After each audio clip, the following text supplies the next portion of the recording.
নমস্কার, কেমন আছো তোমরা? আমি কিন্তু খুব ভালো আছি। কেন জানো তো? আমি মেয়ের কাছে এসেছি ত্রিপুরাতে, মেলাঘরে। আমার মেয়ে নতুন চাকরি পেয়েছে, তাই মেয়ের কাছে কিন্তু আমি এই নিয়ে ৩ বার আসলাম। আর তার মধ্যে এই মেলাঘরে কিন্তু আমি জগন্নাথ দেবের বাড়িতে কিন্তু এসেছি ২-৩ বার।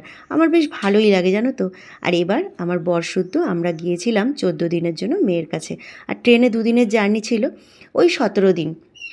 ১৭ দিন মানে যেদিন বেরিয়েছি সেই দিনটা যোগ করে ১৭ দিন মোট, বুঝেছ?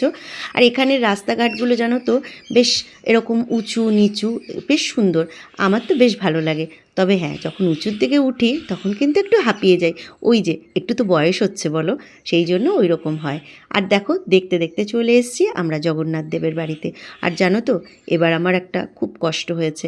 তার কারণ হচ্ছে আমি যখন এখানে ছিলাম, মানে মেলাঘরে যখন ছিলাম, তখন জানো তো জগন্নাথ দেবের স্নান যাত্রা ছিল। আর সেই দিনটা আমি কিন্তু দেখতে যেতে পারিনি। আগে থেকে জানতামও না। আর তারপরে পরে যখন জানতে পারলাম তখনও আমি যেতে পারিনি। কারণ আমার শরীরটা বড্ড খারাপ ছিল, আমার ঠান্ডা লেগেছিল, আমার কোল্ড অ্যালার্জি, যার জন্য ঠান্ডা লাগলে আমি একদমই বিছানা থেকে উঠতে পারি না।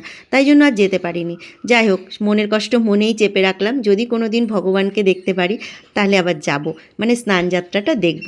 তবে হ্যাঁ, জানো তো আমার বাড়ির সামনেও কিন্তু এখন আজ কয়েক বছর যাবৎ জগন্নাথ দেব আসেন এবং এখানেও কিন্তু স্নান যাত্রা হয়। তবে আমি এবার ছিলাম মেলাঘরে মেয়ের কাছে। আর এই দেখো মন্দিরের চারপাশে এইরকম মাঠ, বেশ সুন্দর।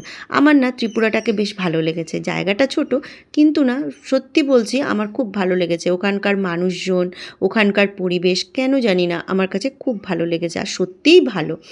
তারপরে দেখো মেয়ে আর বাবা, মেয়ে তো ফোনে ব্যস্ত, আর ওর বাবা কিন্তু ছবি ভিডিও এসবেই ব্যস্ত ছিল।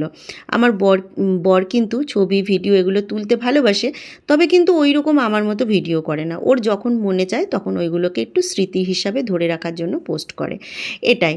আমি কিন্তু এটাকে একটা কি বলবো, নেশা বলো ভালোবাসা বলো, সব কিছু থেকেই কিন্তু করি। আর ওই যে হয় না, মেয়েরা সব মেয়েরাই চায় জীবনে একটু দাঁড়াতে, সেই রকমই আমার ইচ্ছে নিয়ে কিন্তু এই ভিডিও বানানো। আর এখানে দেখো, এখানে হচ্ছে জগন্নাথ দেবকে স্নান করানো হয় রথের 14 দিন আগে।